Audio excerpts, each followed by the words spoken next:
Hello बच्चों, welcome back to class 12 accounts. हम लोग क्लास 12 अकाउंट्स में change in profit sharing ratio पढ़ रहे थे और आज के क्लास में हम लोग सीखने वाले हैं workman compensation reserve and investment fluctuation reserve की accounting in case of change in profit sharing ratio. तो चलो, बहुत ही इंटरेस्टिंग रहने वाला है आज का क्लास। Let's begin it. चलो बच्चों, वर्कमैन कंपनसेशन रिजर्व सबसे पहले समझते हैं कि ये होता क्या है। अब देखो, ऐसा रिजर्व यानी ऐसा फंड जो हम प्रॉफिट में से क्रिएट करके रखते हैं वर्कर को कंपनसेट करने के लिए। अब सर, वर्कर को कंपनसेट क्यों किया जाता है? तो देखो, वर्कर हमारे फैक्ट्री में काम करते हैं। अब उनको कभी फैक्ट्री में कोई एक्सीडेंट हो जाता है, तो किसी वर्कर की डेथ हो गई या किसी वर्कर को चोट लग गई, तो उस केस में उनको कंपनसेशन देना पड़ता है। या कभी ऐसा होता है कि वर्कर लोग स्ट्राइक पे चले जाते हैं, उनको अपनी सैलरी जो मिल रही होती है उनमें उनको सेटिस्फैक्शन नहीं रहता है या उनको इंक्रीज करने की जरूरत होती है, तो उन केस में वर्कर को कंपनसेट करना पड़ता है।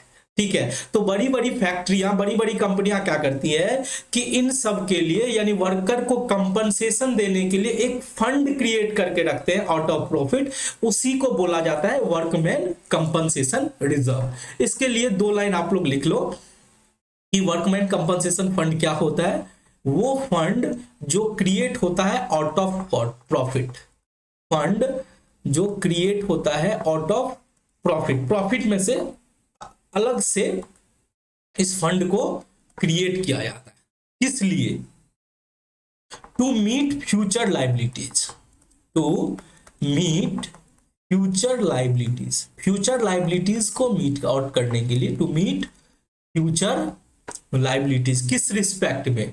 To pay compensation to employ, to meet future liabilities, to pay compensation to employ. तो हमने क्या देखा कि हम आउट ऑफ प्रॉफिट क्रिएट करते हैं ये फंड, और किस लिए करते हैं? जिससे कि हमें फ्यूचर में एम्प्लॉय को कुछ कंपनसेशन पे करने की जरूरत हो, तो उसके लिए ये फंड क्रिएट किया जाता है।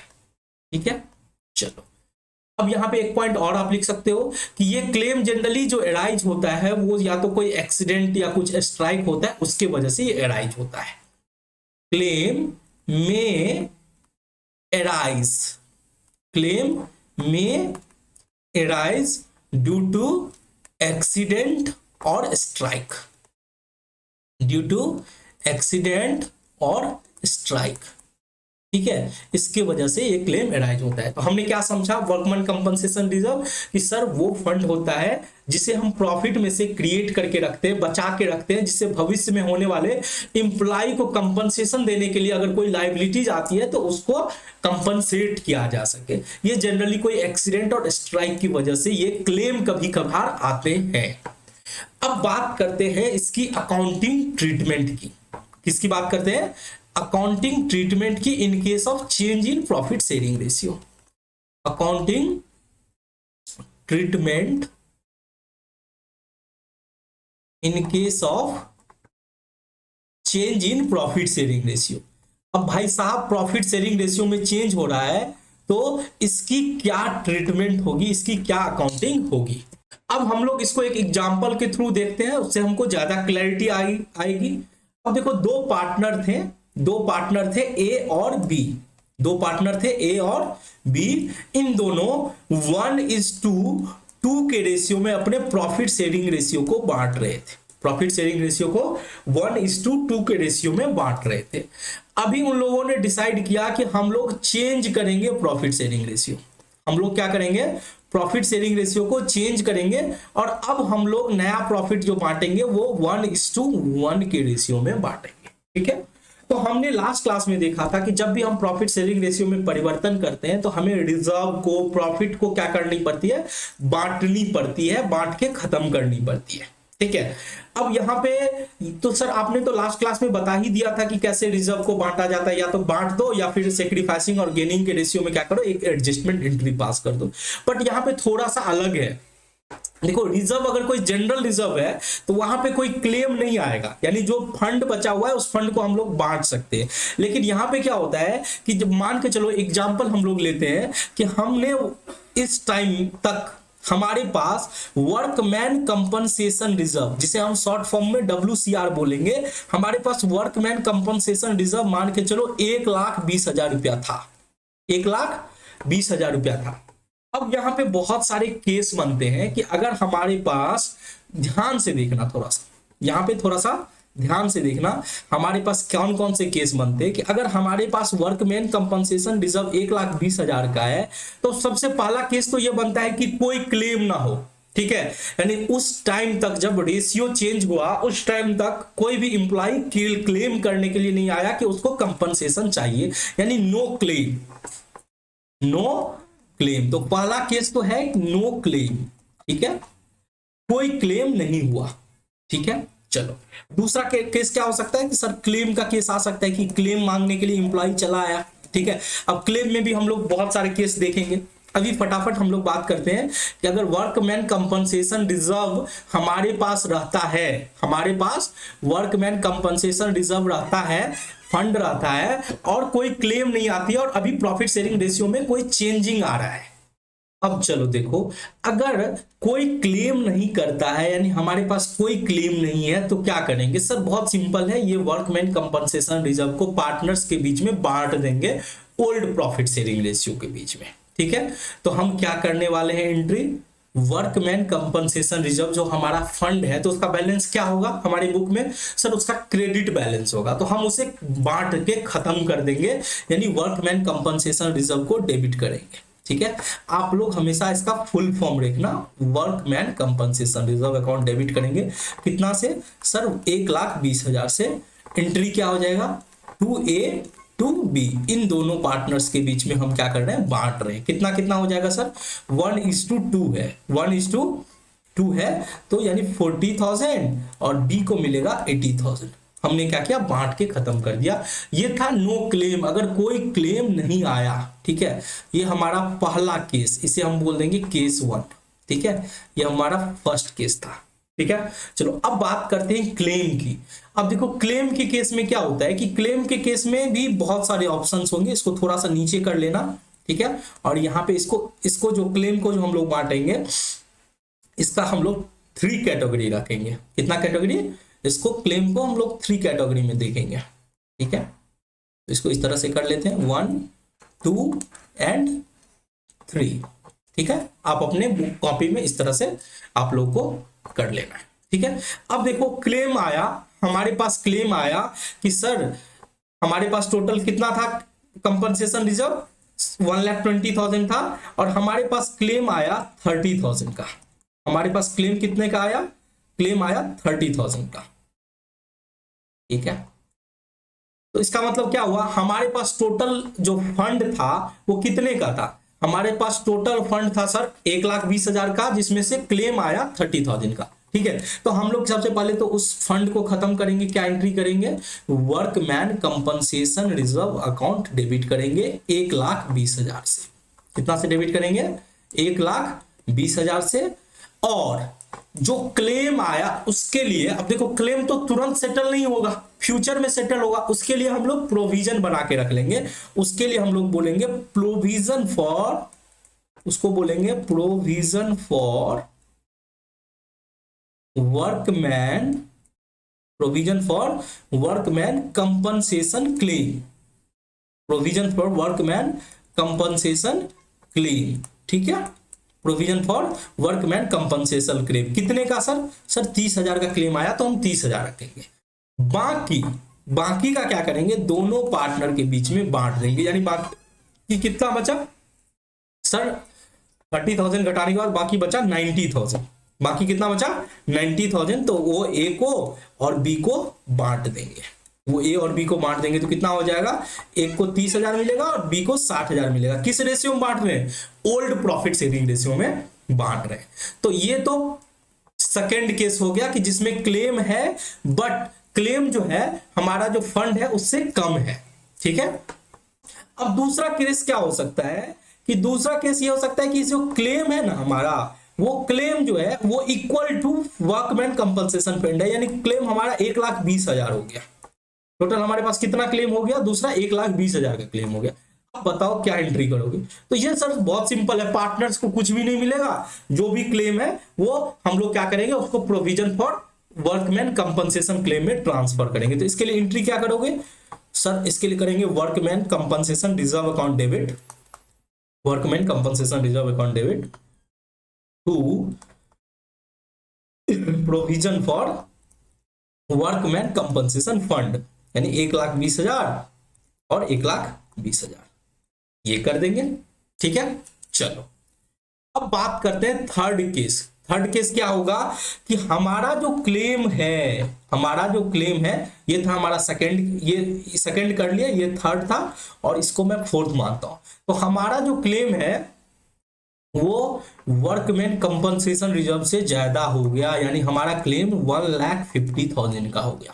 क्लेम कितने का हो गया, 1,50,000 का। तो क्या एंट्री करोगे सर, सबसे पहली बात कि हमारा जो इसके लिए जो हमारे पास जो फंड है, सबसे पहले फंड को डेबिट करेंगे, यानी वर्कमैन कंपनसेशन रिजर्व अकाउंट क्या हो जाएगा सर, डेबिट हो जाएगा। कितने से, कितने से डेबिट हो जाएगा, हमारे पास कितने का रिजर्व था सर, हमारे पास 1,20,000 का रिजर्व था, तो हमने उसको डेबिट कर दिया। और सर हमको क्लेम तो प्रोविजन तो बनाना है, प्रोविजन जो हमारा बनेगा, provision for workman compensation claim जो बनेगा वो तो सर 1.5 लाख का बनेगा। अब फंड तो हमारा शॉर्ट हो रहा है 30,000 से, फंड क्या हो रहा है हमारा शॉर्ट हो रहा है 30,000 से। तो क्या करोगे, अब देखो फंड जो शॉर्ट हो रहा है उसके लिए आप एक रिवैल्यूएशन अकाउंट ओपन करोगे, जितना से कम हो रहा है उसके लिए आप क्या करोगे, रिवैल्यूएशन अकाउंट ओपन करोगे। वो बैलेंसिंग फिगर जितने से कम हो रहा है वो बैलेंसिंग फिगर हो जाएगा। कितने से कम हो रहा है सर, 30,000 से कम हो रहा है। ठीक है, तो हमने क्या किया, ये रिवैल्यूएशन का हमारे लिए क्या हो गया, लॉस हो गया। अब देखो दूसरा एंट्री हमें करना पड़ेगा। दूसरा एंट्री क्या करना होगा, इस लॉस को, ये जो रिवैल्यूएशन का जो लॉस हुआ है वो पार्टनर्स के बीच में बांटना पड़ेगा। किस रेशियो में सर, वही ओल्ड प्रॉफिट शेयरिंग रेशियो। तो हमारा जो दो पार्टनर है ए बी, लॉस तो हमेशा पार्टनर्स को कैपिटल को डेबिट करता है, तो ए बी को हम डेबिट करेंगे कितना से सर, 1:2 का रेशियो है तो 10,000 20,000। ठीक है, टू क्या हो जाएगा, to revaluation account, to revaluation account कितना 30,000। ठीक है, चलो अब आप देखो फटाफट कि हमने क्या सीखा, इसको हम लोग देखते हैं कि हमने क्या सीखा। देखो तो हमने बोला कि जो भी फंड है हम जो क्रिएट करते हैं लाइबिलिटीज को मीट आउट करने के लिए, कंपनसेट करने के लिए, अगर उसकी अकाउंटिंग ट्रीटमेंट की बात करें तो उसकी अकाउंटिंग ट्रीटमेंट क्या होगी, तो उसके लिए हमें ये देखना पड़ेगा कि हमारे पास कोई क्लेम है या नहीं है। अगर कोई सा भी क्लेम नहीं है तो सिंपल सी बात है कि उस रिजर्व को बांट दो पार्टनर्स के बीच में। किस रेशियो में सर, हमेशा जो क्लेम को जो बांटोगे वो ओल्ड प्रॉफिट शेयरिंग रेशियो में बांटना है आपको। हमेशा जो क्लेम को बांटोगे किस रेशियो में बांटोगे, ओल्ड प्रॉफिट शेयरिंग रेशियो में। ठीक है, अगर क्लेम होती है तो 3 केस हो सकता है। एक तो आपका जो रिजर्व है उससे कम क्लेम बना है तो आप क्या करो, वर्कमैन कंपनसेशन रिजर्व को डेबिट करो, जितना से क्लेम है उतना से provision for workman compensation claim को क्रिएट करो, और जो बैलेंस बचा है वो पार्टनर्स के बीच में बांट दो ओल्ड प्रॉफिट शेयरिंग रेशियो में। दूसरा ऐसा केस हो सकता है कि आपका जितना फंड है उतना का ही क्लेम आया, तो बहुत सिंपल है, वर्कमैन कंपनसेशन फंड को डेबिट करो, यानी फंड को खत्म करो और उतना से प्रोविजन क्रिएट कर लो फॉर वर्कमैन कंपनसेशन। ठीक है, तीसरा केस हो सकता है कि आपका क्लेम ज्यादा हो गया। अब यहां पे ये जो क्लेम ज्यादा हो गया वो थोड़ा सा आपको समझना है कि जितना से क्लेम ज्यादा हो गया फंड से वो एक्स्ट्रा रिवैल्यूएशन अकाउंट में चला जाएगा, रिवैल्यूएशन अकाउंट में। अब ये हम लोग नेक्स्ट क्लास में पढ़ेंगे कि रिवैल्यूएशन अकाउंट क्या होता है, ये एसेट और लायबिलिटीज को रिवैल्यूएट करने के लिए। तो यहां भी क्या हो रहा है, एक लायबिलिटीज क्रिएट हो रहा है वर्कमैन कंपनसेशन क्लेम के लिए। तो जो एक्स्ट्रा रिवैल्यूएशन का जो लॉस हुआ वो पार्टनर्स के बीच में बांट देते हैं। तो यहाँ पे 2 एंट्री हो गया, एक तो वर्कमैन कंपनसेशन रिजर्व को डेबिट किए और provision for workman compensation claim को क्रेडिट किया, और जो डिफरेंस आया रिवैल्यूएशन अकाउंट में चला गया डेबिट साइड में, और उसको हम बांट दिए पार्टनर्स के बीच में।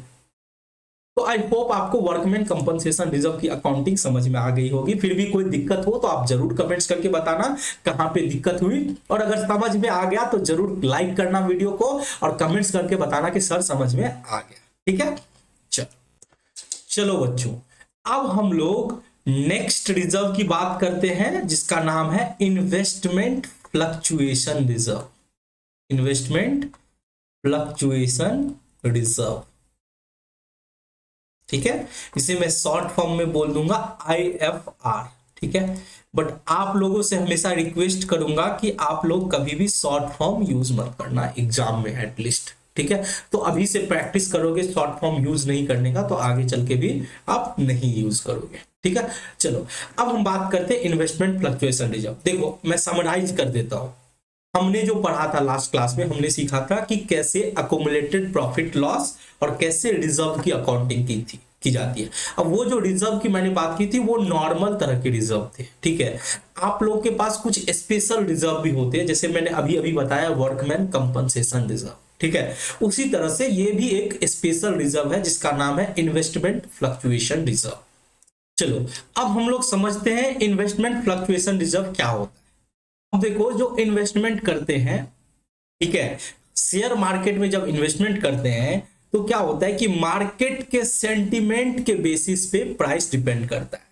ठीक है, अब दूसरा जैसे कि हम रियल एस्टेटमेंट में भी इन्वेस्टमेंट करते हैं तो वहां भी डिमांड और सप्लाई के बेसिस पे क्या होता है। अब देखो जिस एरिया में डिमांड जो है वो ज्यादा है और सप्लाई कम है तो प्राइस ऑब्वियसली क्या होगा, बढ़ जाएगी। ठीक है, तो आपको समझना होगा कि हमने अगर कहीं पे इन्वेस्टमेंट किया है और मार्केट के सेंटीमेंट के वजह से उसकी वैल्यू जो है ना, उस इन्वेस्टमेंट की वैल्यू बढ़ गई, तब तो बहुत अच्छा हम फायदे में है, क्योंकि हमने इन्वेस्टमेंट कर रखा है और उसकी प्राइस बढ़ेगी तो वो प्राइस का बेनिफिट हमें मिलेगा। ठीक है, लेकिन अगर ध्यान से सुनना मेरी बात, अगर डिमांड कम हो जाए, ठीक है, डिमांड कम हो जाए तो क्या होगी, इन्वेस्टमेंट की वैल्यू कम हो जाएगी। चाहे वो शेयर मार्केट हो, चाहे वो रियल एस्टेट हो, या कहीं पे भी आप इन्वेस्टमेंट कर रहे हो, उसकी प्राइस तब बढ़ेगी जब उसका डिमांड बढ़ेगा। ठीक है, अगर डिमांड कम हो जाएगा तो इसका मतलब हुआ कि इन्वेस्टमेंट का प्राइस भी कम होगा। यानी इन्वेस्टमेंट का जो वैल्यू होता है वो फ्लक्चुएट होते रहता है। इन्वेस्टमेंट का जो वैल्यू होता है वो क्या होता है, फ्लक्चुएट, यानी कम ज्यादा होते रहता है। अब देखो ज्यादा से तो कोई नहीं डर लगता है साहब, क्योंकि ज्यादा होने से तो फायदा होगा। ठीक है, बट कम होगा तब तो नुकसान हो जाएगा, और वो नुकसान कभी कभी बहुत भयानक नुकसान हो जाता है, बहुत ही भयंकर नुकसान हो जाता है। तो प्राइस में कमी क्यों जो है ना, प्राइस में जो कमी जो होती है, जो फ्लक्चुएट होती है, जो इन्वेस्टमेंट का वैल्यू जो डाउनफॉल हो जाता है, उससे बचने के लिए, अपने बिजनेस को प्रोटेक्ट करने के लिए हम एक रिजर्व क्रिएट करते हैं आउट ऑफ प्रॉफिट, जिसको बोला जाता है investment fluctuation reserve. Investment fluctuation reserve क्या हो गया, प्रोटेक्ट करने के लिए प्राइस ऑफ इन्वेस्टमेंट हम आउट ऑफ प्रॉफिट ये इन्वेस्टमेंट फ्लक्चुएशन रिजर्व क्रिएट करते हैं। ठीक है, चलो अब इसकी अकाउंटिंग कैसे की जाए उस पर हम लोग फोकस करते हैं। मेनली तो हमको समझना है कि इसकी अकाउंटिंग कैसे की जाए। Accounting in case of change in profit sharing ratio, accounting in case of change in profit sharing ratio. अगर प्रॉफिट शेयरिंग रेशियो में चेंजेस आते हैं तो क्या अकाउंटिंग की जाए। ठीक है, चलो अब मान के चलते हैं कि हमारे पास, ठीक है, आज के डेट में देखो ए और बी दो पार्टनर है, एग्जांपल के थ्रू समझो। ठीक है, ए और बी दो पार्टनर है जो 1:1 के रेशियो में प्रॉफिट बांट रहे हैं।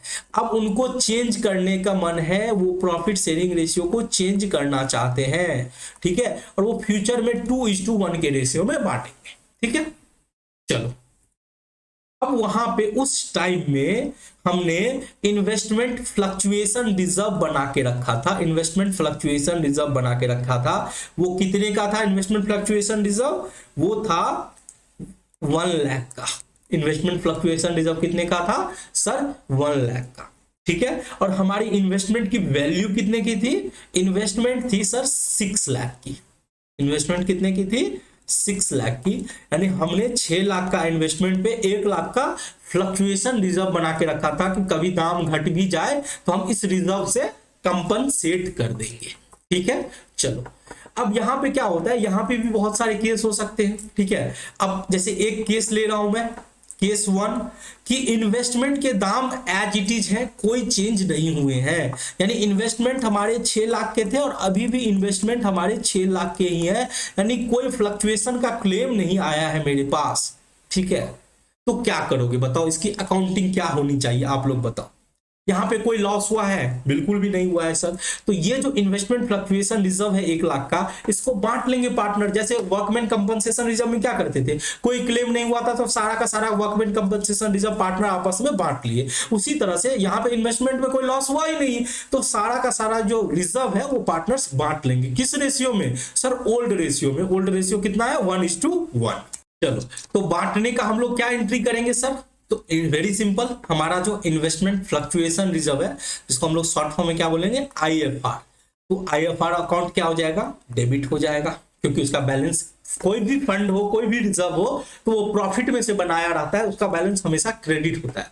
तो उसको जब बांटना है, यानी उसको खत्म करना है, तो हम उसको डेबिट करेंगे और पार्टनर्स के बीच में बांटेंगे। कौन कौन पार्टनर है हमारे पास अभी? तो ए है और दूसरा बी है। वो किस रेशियो में बांटेंगे? क्या 2:1 के रेशियो में बांटेंगे? नहीं सर, ये तो नया रेशियो है, हमें पुराने रेशियो में बांटना है, यानी ओल्ड रेशियो है 1:1। तो हमारा जो 1 लाख का इन्वेस्टमेंट फ्लक्चुएशन रिजर्व है, उसको 50-50 हजार पार्टनर्स के बीच में बांट दिए। ठीक है, चल अब दूसरा केस की बात करते हैं, केस नंबर 2। केस नंबर 2, अब यहां पे क्या हो रहा है? केस नंबर 2 में इन्वेस्टमेंट की वैल्यू हो जा रही है 5,50,000। इन्वेस्टमेंट की वैल्यू क्या हो जा रही है? 5,50,000। अब तुम बताओ फटाफट, इन्वेस्टमेंट की वैल्यू क्या हो गई है? कम गई है।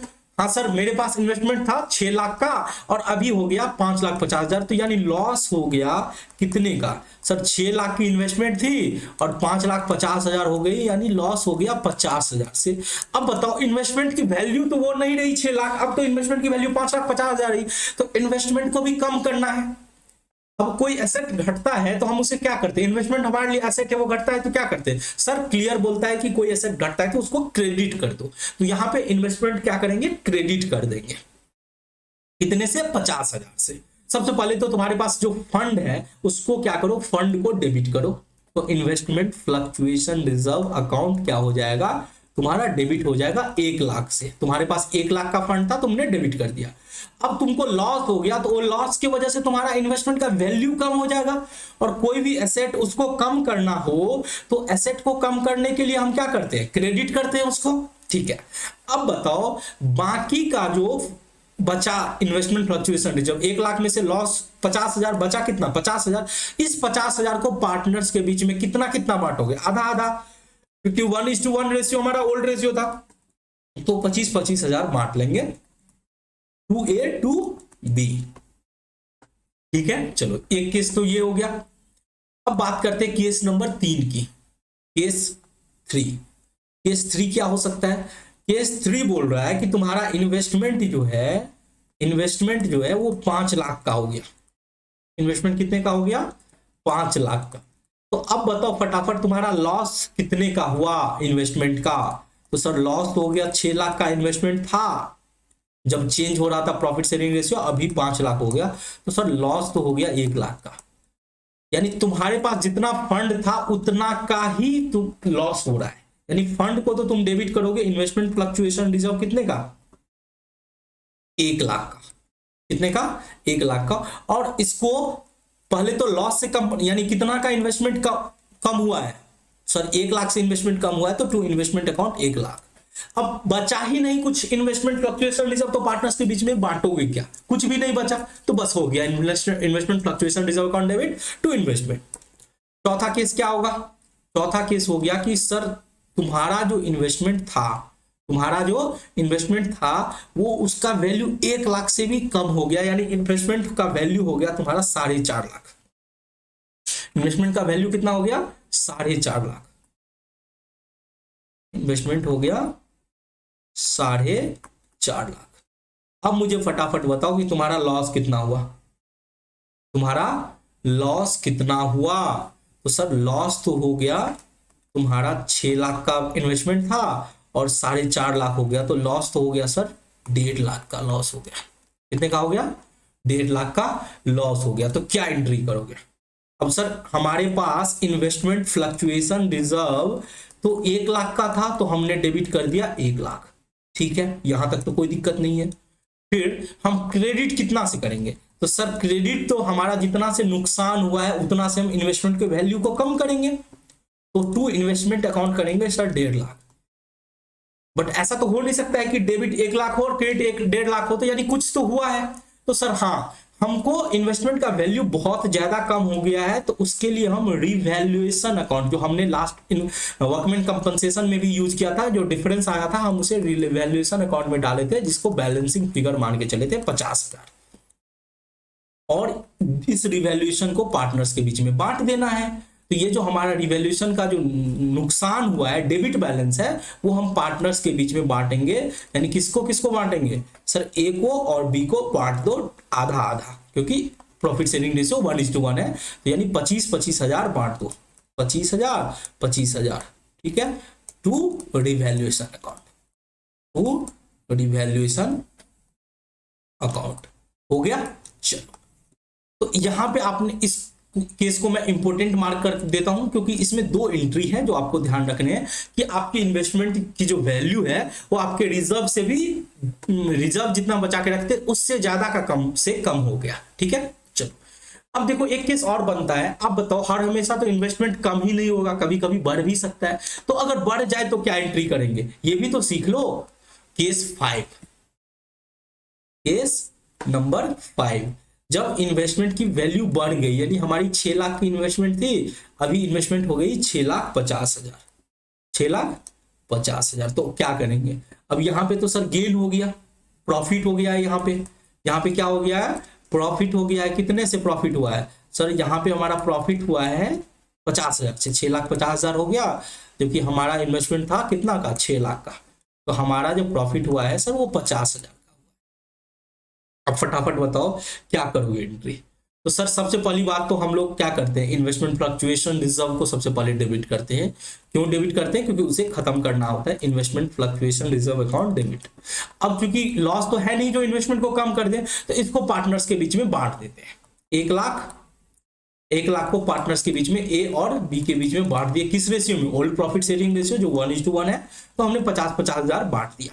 ठीक है, और सर ये जो 50,000 का गेन हुआ है, ये भी तो पार्टनर्स को मिलना चाहिए ना। तो इसके लिए हम रिवैल्यूएशन अकाउंट यूज करेंगे। क्या यूज करेंगे, रिवैल्यूएशन अकाउंट, क्योंकि गेन हुआ है तो रिवैल्यूएशन अकाउंट डेबिट होगा, और पार्टनर्स के बीच में 2A और 2B बांट दिया जाएगा। कितना से, 50,000 का गेन हुआ है तो 25,000 बांट देंगे। ठीक है, तो हमने क्या देखा कि टोटल 5 केस हो सकता है, इन्वेस्टमेंट का वैल्यू कम होगा। एक तो होगा कि जितना फंड बना है उससे ज्यादा कम हो गया या उसके बराबर कम हो गया। ठीक है, और इन्वेस्टमेंट का वैल्यू बढ़ गया। तो हम क्या करने वाले हैं, तो आई होप आपको इन्वेस्टमेंट फ्लक्चुएशन रिजर्व की accounting in case of change in profit sharing ratio आपको समझ में आ गई होगी।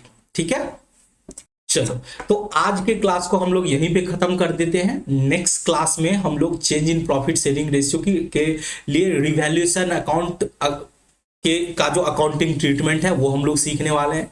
तो नेक्स्ट क्लास तक जाते जाते हमारा change in profit sharing ratio खत्म हो जाएगा। चलो मिलते हैं फिर नेक्स्ट क्लास में, तब तक के लिए जय हिंद।